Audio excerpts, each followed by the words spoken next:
What's up tol? Ay isang magpagpalang umaga sa inyong lahat, no? Ay patuloy pa rin kami sa paghahanap sa mama ko tol at sa kapatid ko na dinampot ng mga bandido. Pero patuloy pa rin kami sa aming misyon para mabawi ko talaga. Kaya welcome back po sa munting YouTube channel natin, no?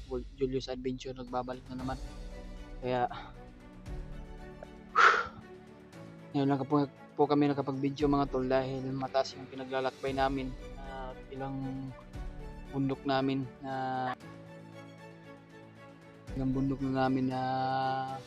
dinaanan, pero hindi pa namin nakita si mama. Kaya yan mga tol, shout out po sa inyong lahat mga tol, no? Shout out sa iyo tita Hilma, no? Shout out sa iyo at magandang umaga sa inyong sa iyo tita. At lalo na yun kay tita at Mami Bibs, Maria Teresa Bayugos.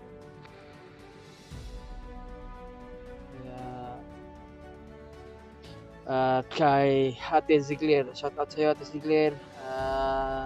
Kay Ate Chita, shout out sa iyo Ate Chita, no? At magandang umaga sa iyo. Ate Victoria na Team Hearts, shout out sa iyo tita, no? At kay Ate Rosie, magandang umaga po Ate Rosie, no? Sana po na magabayan po tayo ng ating Panginoon Diyos. Alam ko naman po na mayroon kang problema Ate Rosie Bonifacio. Kaya initindi ko naman po ate hindi kapag sa akin, kaya alam ko naman po na may nangyayari sa iyo na masama. Kaya tutulungan lang kita Ate Rosie Bonifacio, no? Na ipagdarasal ka at gabayan ka ng ating Panginoon Diyos. Kaya patuloy pa rin kami mga tol, no? At sa lahat nating mga sulit nating taga-subaybay, at shout out sa inyong lahat, at lalo na yung mga OFW natin dyan, no? Ingat-ingat po kayo sa mga work nyo. At mga natin dyan, sulit nating tagahanga, mahal ng tagahanga natin dahil. May manok din itong dol brad ba? Madakpan ka na ito na brad? Oo? Dami kinta ng manok ba, pero di na ito na madakpan. Ganyan din ang tatakuan ba? Kaya yan mga tol, ay patuloy pa rin kami sa mission namin dahil kagabi pa kami na hindi na kaayos na natulog mga tol dahil sinusundan namin yung mga bandido ba. Hanggang ngayon sinusundan pa rin namin papunta daw sa Bihag, pero alam ko naman kung sino yung Bihag mga tol. Alam ko, pero ang kapatid at mama ko talaga yung.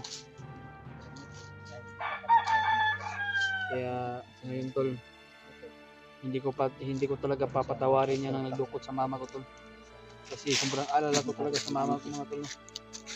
Masakit man isipin sa akin tol na dinukot yung mama ko, hindi inaasahan yung pangyayari. Kailangan ko talaga mabawi yung mama ko mga tol at kapatid ko, kasi ilang araw na hindi nag-aral mga tol dahil pinaaral ko yun ba. Kasi ako lang eskwela pa to brad. Ako lang yung inaasahan ng mga magulang ko na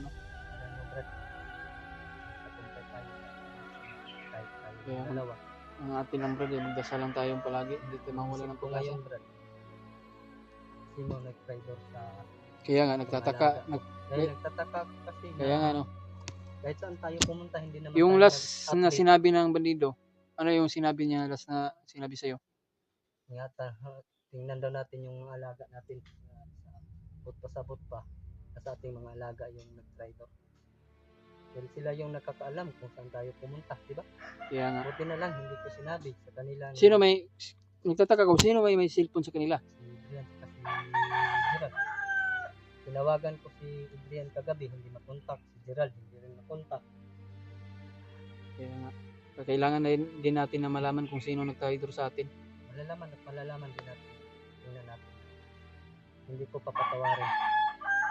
Kahit matagal na sila tumira sa akin, hindi ko sila patawarin. Sila yung dahilan. Ano yan, Brad? Maganda yung buhay na ipagdudulot sa kanila, pero ang sila hindi nagtingin sa iyo ba kung gaano ka hirap mag-alaga ng mga walang silbi talaga. Pero yan, nag-aaral mo. Gerald, tama pa yun. Hindi yung gumagaling. Si Norway, siya yung nag-start. Siya yung naakot sa bahay. Kaya si Adrian, maaga umalis. Punta ng school. Nakita ko naman yun sa mga notebook yan yung pag-uusap natin. Tingnan ko yung notebook na nag-aaral naman. Nag-aaral naman siya. Nagtataka lang ako kung sino talaga yung nag-try. Wala pa tayong pruweba kung sino. Kaya nga. Ay, neneta, para Sundan na to gabi eh. dari man to lagi. Nalagay ka na gani. Diyon. Tayo, nagkataglab kami. Gani ba, kaya nasa spot. Ngayon mo itong sige po tagsunod siya. Pero, dekada sa karon kay kasi nakabantay po ito ba, nga nagkasunod sa iya.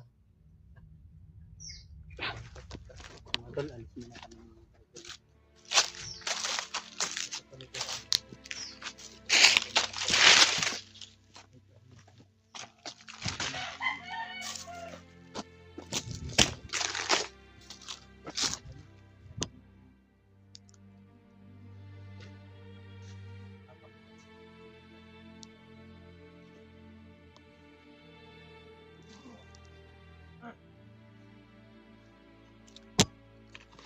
Ay, pero long brado, sugat.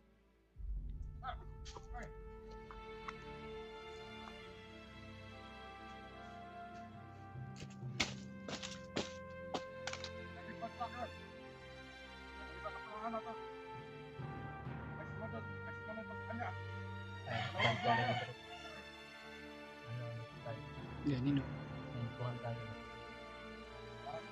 Kita silang monitor na, Brad. Laro kaya sa monitor lagi na. Grabe talaga yung mga high-tech naman yung mga ano nila. Mas high-tech pa man sila kaysa atin, Brad.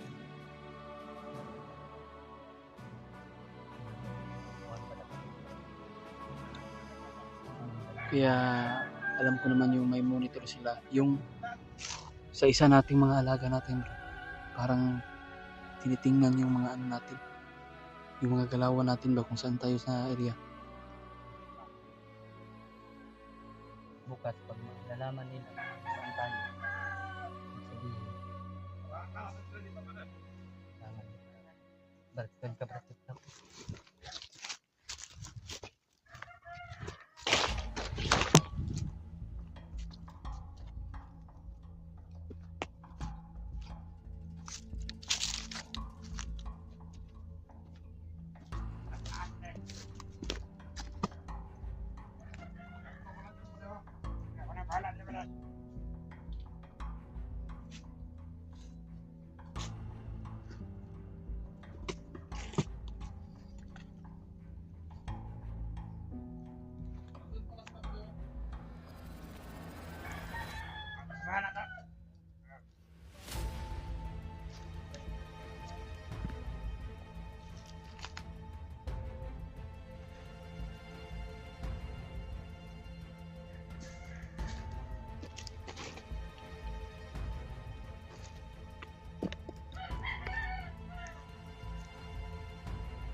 Emergency area ba? Alam ko naman na inaabangan tayo. Dahil alam nila sa mga monitor vlog ba, napapunta tayo sa bihag. Ayan mga tulo, may pumimig ko yun sa pumimig ko sana kung share ko itong video. Hindi dun sa baba. Kailangan ko talaga na makuha ko talaga yung mama ko. Hindi sa kabilang bundok. Dahil Sobrang layo pa naman yung kabilang bundok ba? kaya nga, Sobrang baba yata yung daanan yan ba? ng kabundukan pa yata ating malalakbay. Parang may ano dun ba? Parang may kampo dun sa unahan, Brad. May mga bahay pa na iwan ko kung kampo ba yan. Pero bundok na yan bro. Sabihin, kampo yun. Oo nga. Bantay lang ito, Brad. Hindi ka ano. Hindi ka kumpensaan ng mga bandido, Dre. Hindi ka balo man taga ginaat nga dito, Dre. Kaya muna, Oh.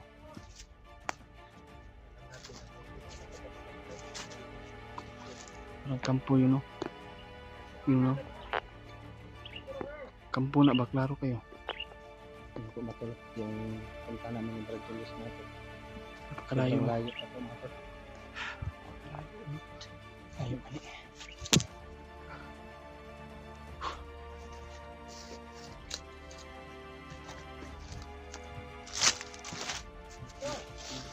Parang may mga daanan talaga ito dito sa mga bandido mga tol.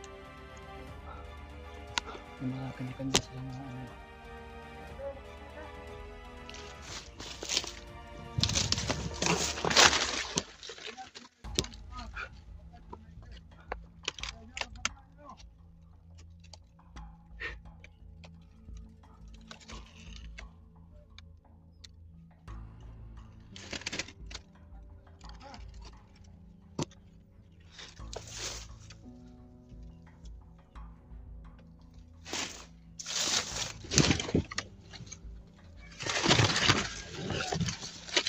Mga tol, pagdasal mo kami sa bawat mission namin tol. At sana po na ano kami palagi. Mag-ingat kami at walang mangyayari sa amin sa bawat mission namin. Kailangan na maka-alerto kami agad. Buwis buhay ko na tol na mabawi ko talaga yung mama ko. Dahil nasa critical ang kalagayan ng mama ko tol. Nagpakakatag ako.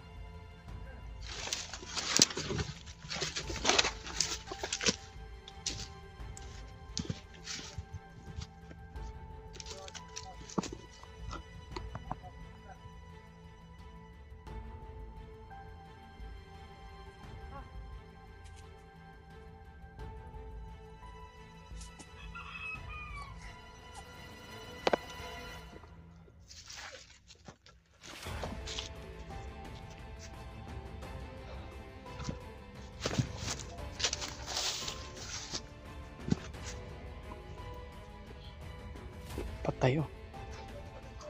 Dugmok ng dughan.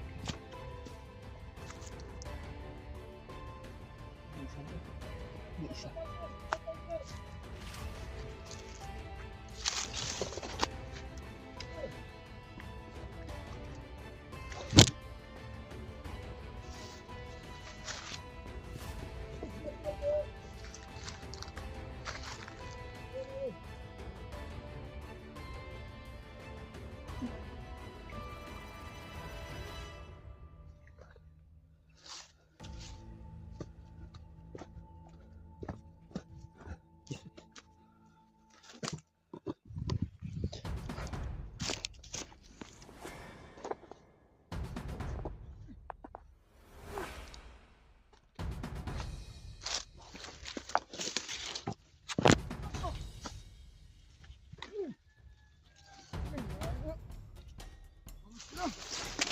Ha?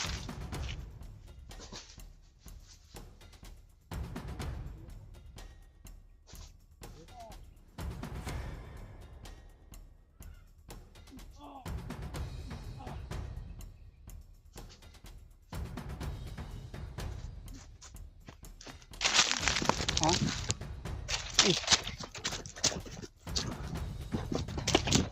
Ah, bro.